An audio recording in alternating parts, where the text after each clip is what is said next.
إن الحمد لله نحمده ونستعينه ونستغفره نستهديه ونتوب إليه ونعوذ بالله من شرور أنفسنا وسيئات أعمالنا من يهد الله فلا مضل له ومن يضلله فلا هادي له أشهد أن لا إله إلا الله وحده لا شريك له وأشهد أن محمدا عبده ورسوله لا نبي بعده أما بعد عباد الله أوصيكم وإياي نفسي بتقوى الله وطاعته لعلكم تفلحون.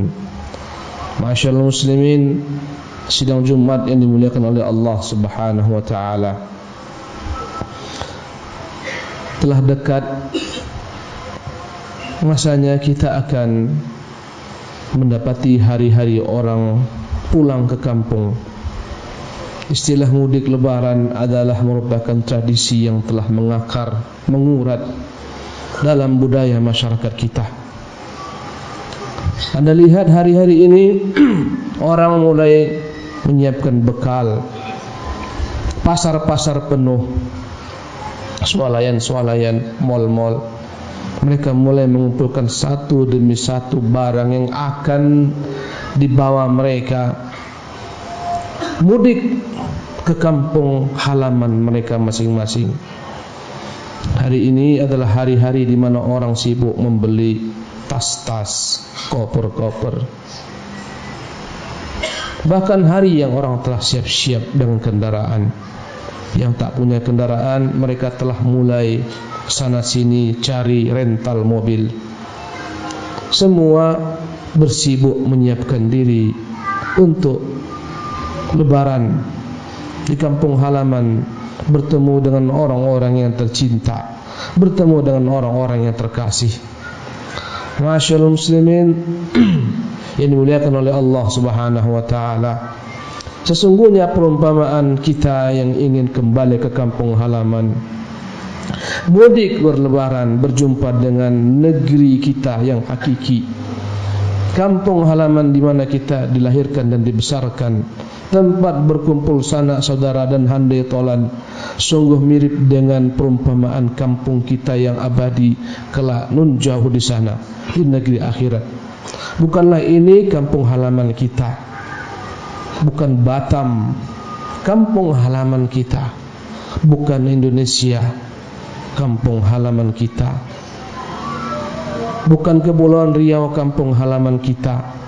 Kampung halaman kita yang hakiki adalah negeri akhirat, yang setiap orang yang mengetahui itulah kampung halamannya, dia akan bersiap-siap berbekal ke sana. Ma'asyiral muslimin yang dimuliakan oleh Allah Subhanahu wa taala, orang yang tahu negeri akhirat itulah kampung halaman hakiki. Mereka lah orang-orang yang beruntung di dunia ini. Mereka lah orang yang menjadikan dunia ini hanyalah sekedar tempat persinggahan belaka, bukan kampung abadi. Jika Anda mudik lebaran jemaah sekalian, Anda melewati negeri-negeri, kampung-kampung, kota-kota, Anda tak akan singgah lama di sana. Anda tak akan mungkin bersaing dengan para pedagang di setiap kota yang Anda lewati, bersaing dengan para penguasa di sana, tidak. Karena Anda tidak punya niat dan minat untuk menetap di sana. Anda akan lewati kampung demi kampung, Anda akan lewati segala macam yang menggiurkan Anda di tengah jalan. Semua Anda akan tutup mata dan Anda mengatakan, bukan di sini tempatku yang kelak akan kujadikan tempat kembali. Subhanallah. Berbagai macam tawaran-tawaran, berbagai macam iming-iming di tengah jalan yang menghalangi Anda sampai ke kampung halaman Anda yang hakiki, Anda singkirkan. Segala macam perkara-perkara yang sekiranya membuatkan Anda sampai kepada kampung halaman Anda yang hakiki, Anda singkirkan.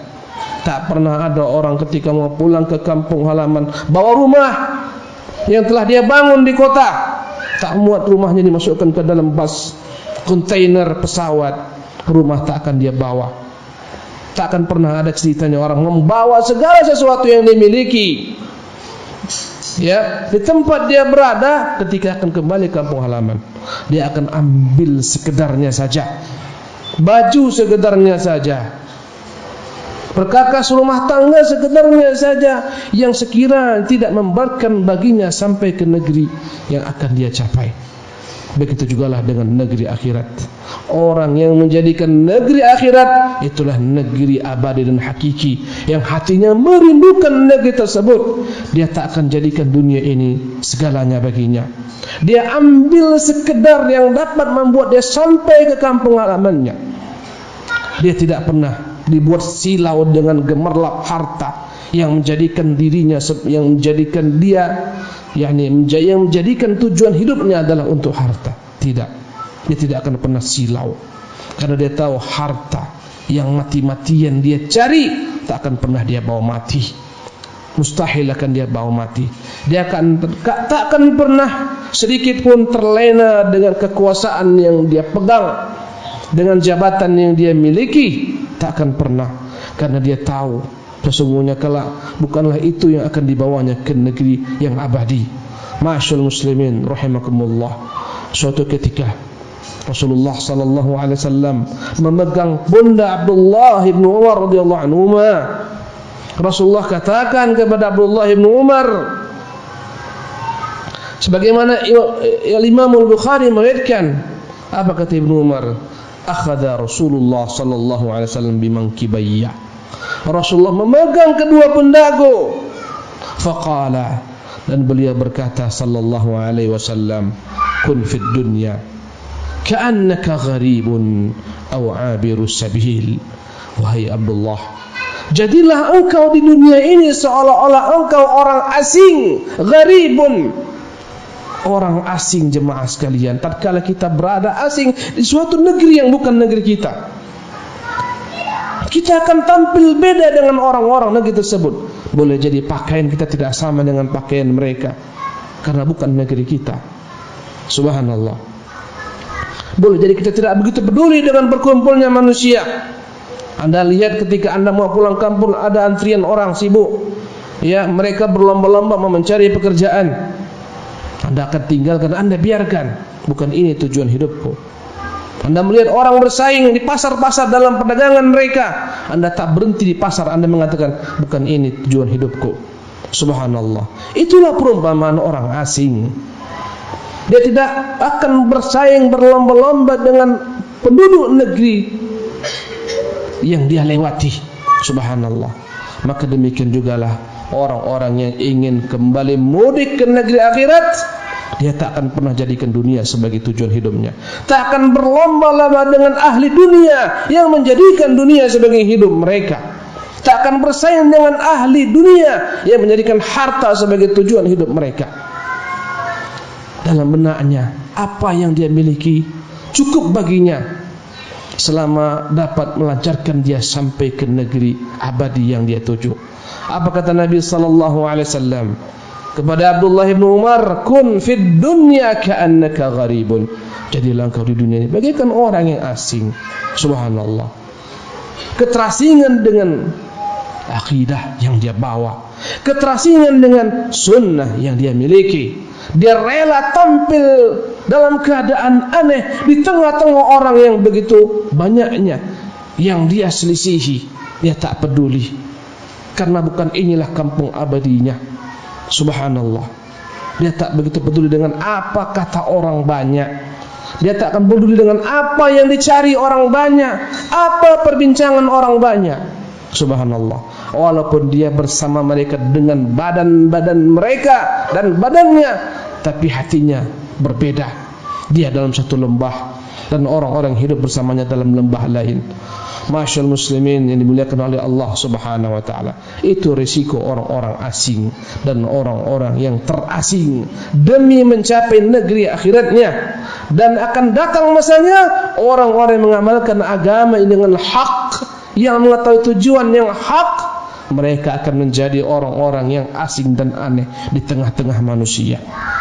Ucapan mereka dianggap aneh, cara berpakaian mereka dianggap aneh, cara beribadah mereka dianggap aneh, seruan mereka dianggap aneh dan dianggap asing. Berkata Nabi yang mulia sallallahu alaihi wasallam, bada'al islamu ghariban Islam itu bermula asing, wa sayaudu ghariban kama bada, dan akan kembali menjadi asing sebagaimana Islam itu bermula. Fatuba lil ghuraba, maka beruntunglah orang-orang yang asing, beruntunglah orang-orang yang aneh.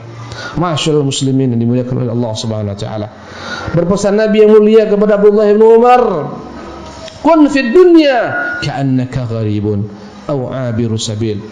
Atau wahai Abdullah, jadilah engkau di dunia ini seolah-olah engkau sedang melintas jalan, abiru sabil. Tatkala orang-orang mudik ke kampung halamannya, apapun di tengah jalan yang dia lihat, tak akan pernah membuat dia terhalang untuk sampai ke kampung halamannya. Dan dia berusaha berhati-hati, mengambil segala macam persiapan, menjaga segala macam kemungkinan jika ada di tengah jalan berbagai macam kendala-kendala yang menghalangnya sampai ke tujuan. Jika orang mengatakan itu adalah jalan yang penuh padanya penyamun, perampok, bajing loncat, dia akan berhati-hati ketika melewatinya, mengambil persiapan, mencari jalan lain. Begitu jugalah orang yang sedang bersafar menuju Allah Subhanahu wa taala. Begitu berhati-hatinya dia melihat apapun yang menjadi penghalangnya sampai ke negeri akhirat. Ma'asyiral muslimin dimuliakan oleh Allah Subhanahu wa taala. Ibnu Qayyim rahimahullah menyebutkan apa-apa yang akan menjadi penghalang seseorang sampai ke negeri akhirat kelak, yang kita akan jelaskan pada khutbah kedua. Barakallahu li wa lakum fil Qur'anil azim wa nafa'ani wa iyyakum bima fihi minal ayati wadh-dhikril hakim wa taqabbalallahu minni wa minkum tilawatah innahu huwas samiul alim.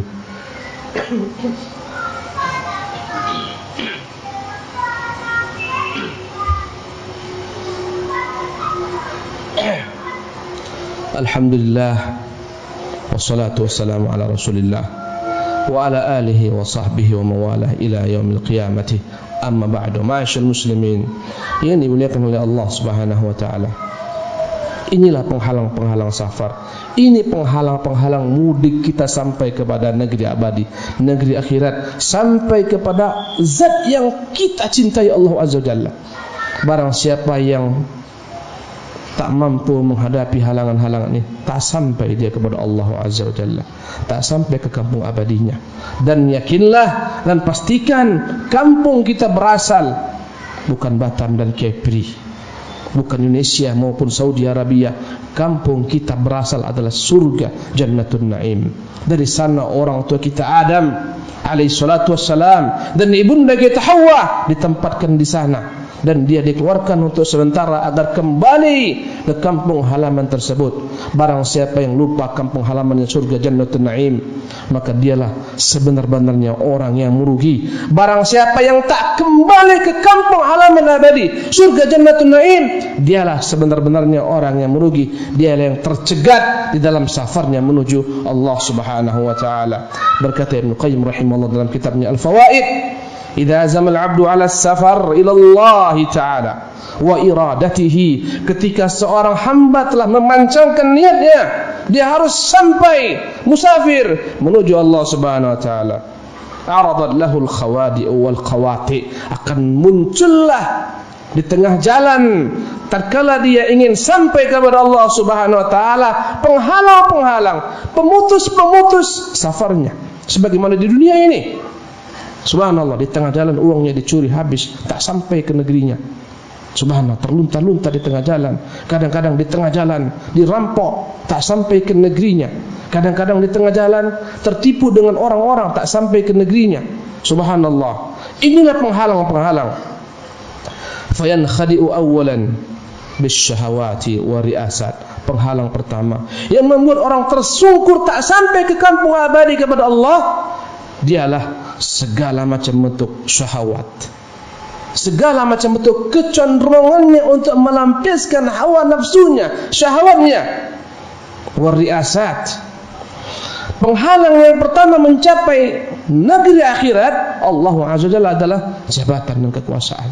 Subhanallah, ini halangan pertama, penghalang, dan banyak orang tergelincir, tersandung, jatuh dalam syahwatnya, syahwat zina, syahwat kemaluannya, syahwat perutnya, ingin memiliki harta yang banyak dengan berbagai macam cara, melampiaskan hawa nafsunya, ingin makan enak, akhirnya terhalang sampai kepada Allah Azza wa Jalla, terjerembab, terjatuh.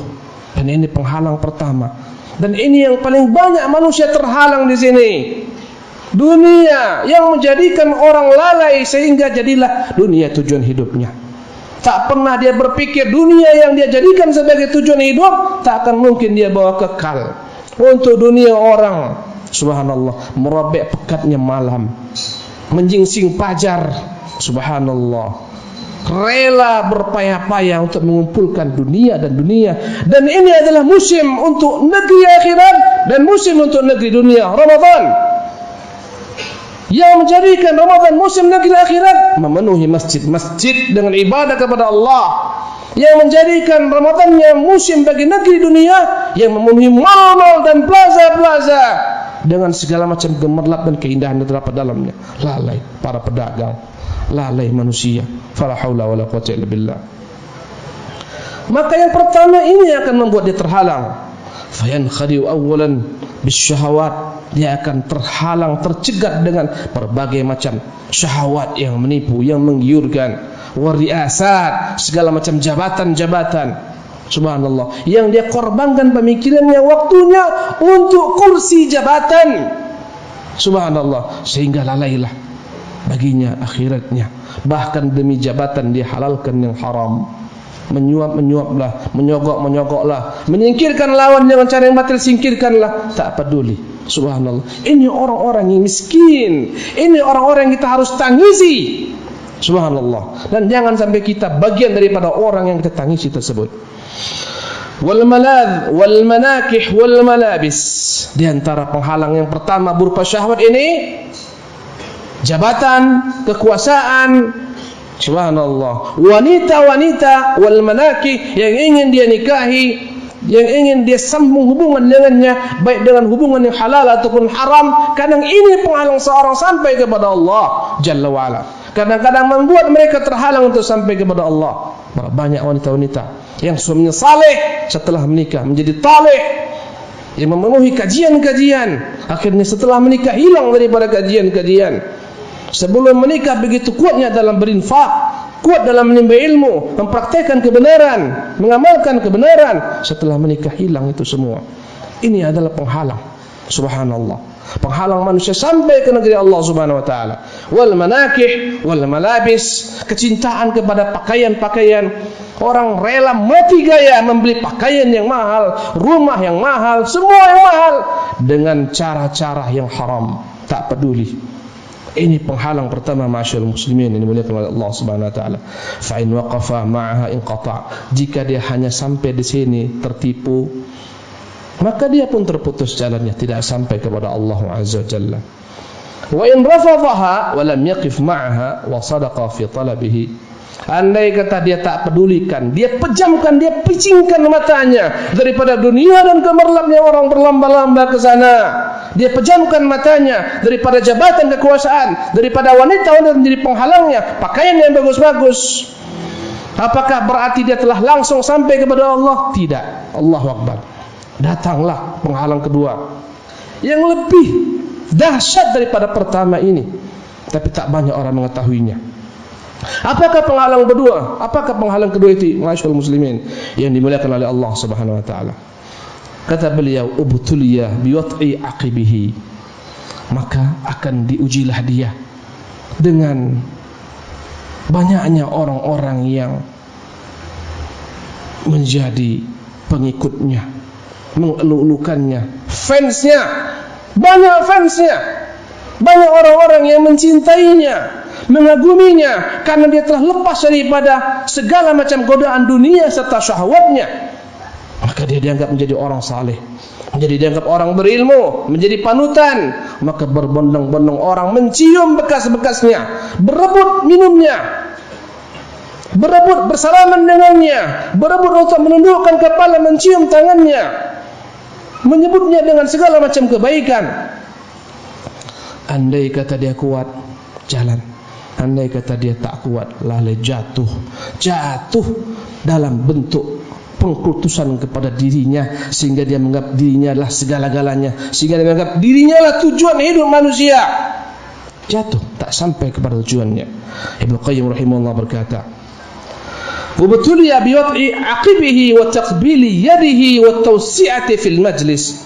Datanglah ujian, dimuliakan orang, dipuja-puja manusia. Kemana tempat orang akan persilahkan dia, luaskan baginya majlis, suruh dia bicara agar berkata-kata, agar orang mendengar. Subhanallah, followernya jutaan manusia. Sekarang kita mengenal istilah dalam media sosial, ya, follower, jutaan manusia. Gerak-geriknya diikuti manusia, dipantau manusia, dilulukan manusia.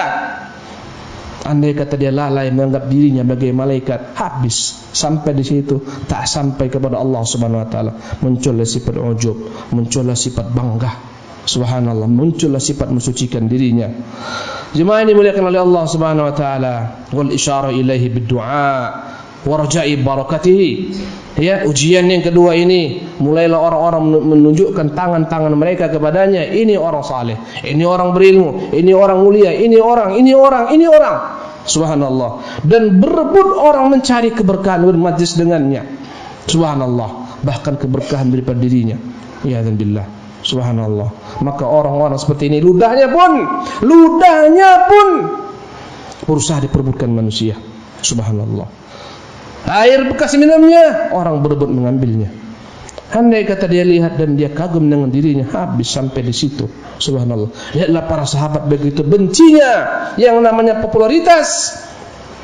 Abdullah bin Mas'ud ketika lewat dari satu jalan, berkumpullah orang-orang mengelulukannya, berjalan-jalan bersamanya. Ketika dia jalan, ternyata diikuti dari belakang. Berkata Ibnu Mas'ud, "Wahai manusia, kenapa kalian ikuti saya?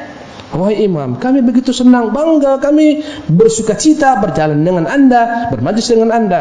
Kata Ibnu Mas'ud, "Jangan ikuti saya. Fa innahu fitnatun lil matbu'." Sesungguhnya yang kalian buat ini akan memfitnah diri saya. Yang kalian ikuti ini sehingga saya menganggap diri saya suci, sehingga akhirnya kalian mengkutuskan saya, binasalah saya. Wa dhillatun littabi. Dan apa yang kalian buat menghinakan diri kalian. Kita semua setingkat di mata Allah Subhanahu wa taala, sederajat di mata Allah. Yang membedakan kita adalah takwa kita di antara Allah Subhanahu wa taala. Takwa di antara kita, itu yang membedakan kita. Subhanallah. Ma'asyiral muslimin rahimakumullah. Ibnu Qayyim berkata, "Fa in waqafa ma'ahu qata'a bihi 'anillah wa kanat hadduhu minhu." Andai kata dia ladeni itu semua, berhentilah sampai di situ, tak sampai kepada Allah Subhanahu wa taala. Wa in qata'ahu, jika dia tak peduli dengan manusia, yang melulukannya tak peduli, yang membencinya tak peduli, yang mengusirnya tak peduli, yang mengucilkannya, dia tak peduli dengan manusia, musuhnya ataukah kawannya ataukah lawannya. Tetap dia ingin sampai kepada negeri abadi akhirat, ingin sampai kepada Allah Subhanahu wa taala. Kata beliau, "Wa in qata'ahu wa lam yaqif ma'ahu qata'a bi 'anillah wa kana hadhu min wa in qata'ahu wa lam yaqif ma'ahu ubtuliya bil karamat wal kushufat."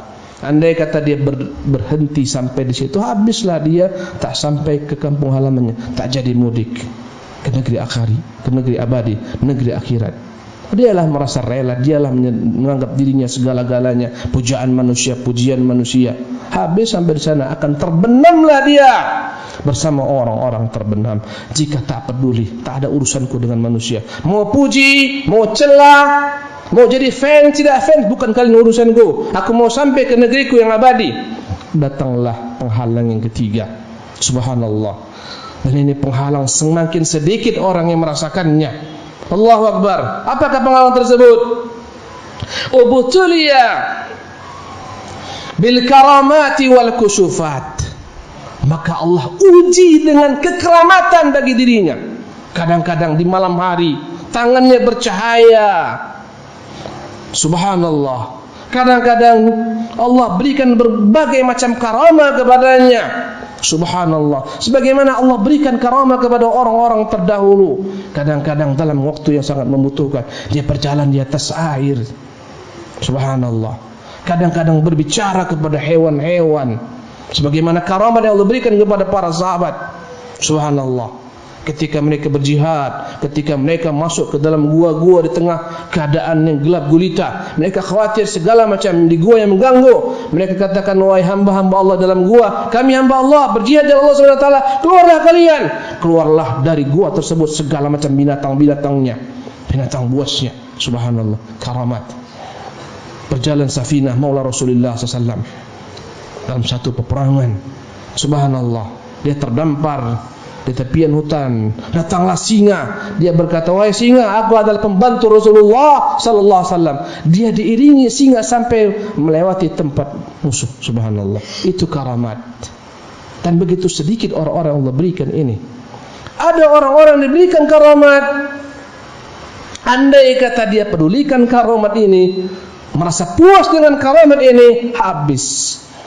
Dan karamat dalam agama kita adalah perkara yang hak, yang wajib kita imani. Lihatlah Maryam tiap hari berbuka. Dari mana bukaannya? Dihantarkan dari surga.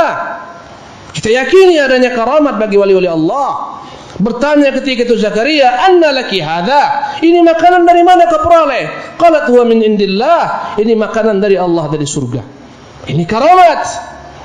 Subhanallah. Yang akan menjadi penghalang sebagian orang, akhirnya mereka tak sampai kepada Allah Subhanahu wa taala, berhenti di sana. La haula wala quwata illa billah. Ma'asyiral muslimin rahimakumullah. Fa in waqafa ma'aha inqata'a bi'anillahi wa kanat hadduh. Jika tak mampu dia menghadapi karamat ini, berhentilah sampai di sana, tak jadi mudik sampai kepada Allah Subhanahu wa taala. Wa in lam yaqim ma'aha, jika dia lanjutkan perjalanan tak pedulikan karamat tersebut, ubtuliya bitajridi wattakhalli wa ladzatil jam'iyyati wa izzatil wihdati wal faraghi minad dunya. Maka datanglah penghalang berikutnya yang lebih sedikit lagi orang yang merasakannya. Dia diuji Allah sehingga tak peduli lagi dengan manusia. Dia sibuk dengan dirinya sendiri, berkhulwat, tinggalkan majlis, tinggalkan manusia, mencari tempat-tempat yang nyaman baginya, berkhulwat, bersendirian. Karena lezatnya dirasakan bermunajat kepada Allah, berzikir kepada Allah, membaca kitabullah. Tinggallah manusia, tak peduli lagi amar ma'ruf nahi munkar, tak peduli istri dan keluarganya, sanak-sanaknya, sibuk dengan dirinya sendiri, memperbaiki dirinya sendiri. Subhanallah. Maka jadilah tempat-tempat yang sunyi menjadi tempat berkhulwat mereka, sebagaimana orang-orang sufi yang menjadikan tempat-tempat tertentu sebagai tempat khulwat mereka. Subhanallah. Andai kata dia terpedaya, karamat dapat, berkhulwat dapat, sampai di sini dia rela dan ridha, selesailah safarnya menuju Allah, tak akan sampai selama-lamanya. Subhanallah. Masyaallah muslimin rahimakumullah. Andai kata tidak dia pedulikan juga perkara ini, tetap bermuamalah bersama manusia, berkumpul dengan manusia, bersabar dengan segala macam ujian dan cacian manusia, tetap ingin sampai kepada Allah Subhanahu wa taala. Ibnu Qayyim menutup pembicaranya dalam kitabnya Al-Fawaid. Subhanallah. Apa kata beliau?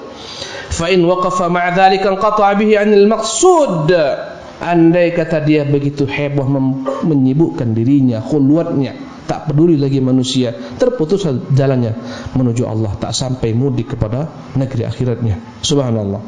Wa in lam yaqim ma'ha wa sara nadiran ila muradillahi an. Jika tak dia peduli, dia tetap selalu melihat Allah inginkan apa darinya. Dia tak peduli. Dia tak pedulikan lagi karamat, dia tak pedulikan lagi yang namanya uzlah, tak pedulikan syahwat, tak pedulikan manusia. Dia selalu melihat apa yang Allah inginkan dari saya. Nadiran ila muradillahi minhu. Allah ciptakan saya ini untuk apa? Kemana saya akan berjalan? Subhanallah. Wa ma yuhibbu minhu. Apa yang Allah cintai dari saya ini? Allah senangi apa? Saya akan berusaha berbuat apa yang kau senangi, wahai Tuhan. Engkau senang sambung silaturahmi, saya sambung. Engkau senang ke ibadah dan taat, saya berbuat ibadah dan taat. Dia cari apa yang cintai Allah Subhanahu wa taala, bihaitsu yakunu indahu al-mawquf ala mahabbihi wa maradhihi aina kanat wa kaifa kanat. Ketika tujuan dalam hidupnya agar sampai kepada Allah Subhanahu wa taala, ke negeri akhirat, adalah senantiasa mencari apa yang kau ridhoi ya Tuhan, apa yang kau inginkan wahai Tuhan. Dimanapun keridhaanmu ada, aku ada di sana. Dimanapun kecintaanmu ada, aku akan ada di sana, mengerjakan apapun yang kau ridhai, apapun yang kau cintai. Subhanallah. ta'iba biha au istirah, tak peduli wahai Tuhan diriku sedang dalam keadaan letih, lelah, aku akan kerjakan apa yang kau cintai, aku akan lakukan apa yang kau ridhai, aku akan korbankan nyawaku diriku untuk sesuatu yang kau ridhai. Subhanallah. Tana'am atau ta'allam, aku tak peduli wahai Tuhan, apakah aku dalam kondisi sehat, dalam kondisi sakit, aku akan tetap mencari ridhamu, berusaha mencari kecintaanmu. Subhanallah. Akhrajathu ila nas atau azalatuhu anhum, aku tak pernah peduli wahai Tuhan ketika mencari keridhaanmu, kecintaanmu, aku diisolir manusia, dibuang manusia, aku tak peduli. Ataupun orang-orang sibuk berkerumun di hadapanku, tak akan kepedulikan wahai Tuhan. Subhanallah. La yakhtaru nafsihi ghayra ma yakhtaruhu lahu sayyiduhu wa waliyuhu. Ya Tuhan, aku tak peduli, tak punya pilihan, semuanya adalah apa yang kau pilih untukku, itu kulakukan. Apa yang kau inginkan, itu yang kulakukan. Subhanallah. Wa waqifun ma'a amrihi yanfudhu bihasabil imkan, apapun perintahmu ya Tuhan, aku akan lakukan semampuku. Subhanallah. Wa nafsu indahu ahwan alaihi an yaqdim rahatahu wa ladzataha ala mardati sayyidi wa amrih. Dia akan telah siap mengorbankan keinginan hatinya, keridhaan jiwanya, bahkan dirinya dalam rangka mencari keridhaan Allah, kecintaan Allah Subhanahu wa taala. Ibnu Qayyim menutup ucapannya, fahadha huwal abdul ladzi qad wasal, inilah hamba yang akan sampai kepada Allah, akan mudik lebaran ke negeri akhirat, kembali ke kampung halaman yang abadi, surga jannatul firdausil a'la, di sana kita berasal. Wa nafadha wa lam yaqta'hu an sayyid syai'un albattah wa billahi taufiq, apapun juga akan dia lewati, hanya kepada Allah SWT kita memohon taufik. Wa sallu ala nabiyikum fa inna Allaha malaikatahu yusalluna ala nabiy ya ayyuhalladzina amanu sallu alaihi wa sallimu taslima. Allahumma salli wa sallim wa barik ala abdika wa rasulika Muhammadin wa ala ali Muhammadin kama sallaita wa sallamta wa barakta ala Ibrahim wa ala ali Ibrahim fil alamin innaka Hamidum Majid. Warda Allahumma 'anil khulafa'ir rasyidin al mahdiyyin Abi Bakr wa Umar wa Uthman wa Ali wa an baqiyati sahabati wa tabi'in wa tabi'it tabi'in wa man tabi'ahum bi ihsan ila yaumiddin. Allahumma ighfir lil muslimin wal muslimat wal mu'minin wal mu'minat al ahya'i minhum wal amwat bi rahmatika ya arhamar rahimin. Rabbana taqabbal minna siyamana wa qiyamana wa ruku'ana wa sujudana wa takhashu'ana wa tadarru'ana wa tammim taqsirana ya arhamar rahimin. ربنا ظلمنا أنفسنا وإن لم تغفر لنا وترحمنا لنكونن من الخاسرين. اللهم أصلح بلادنا وسائر بلاد المسلمين. اللهم أصلح أئمتنا وسائر أئمة المسلمين. ربنا آتنا في الدنيا حسنة وفي الآخرة حسنة وقنا عذاب النار. عباد الله إن الله يأمر بالعدل والإحسان وإيتاء ذي القربى وينهى عن الفحشاء والمنكر والبغي يعظكم لعلكم تذكرون. فاذكروا الله العظيم يذكركم واشكروه على نعمه يزدكم ولذكر الله أكبر. الله يعلم ما تصنعون. أقيموا الصلاة.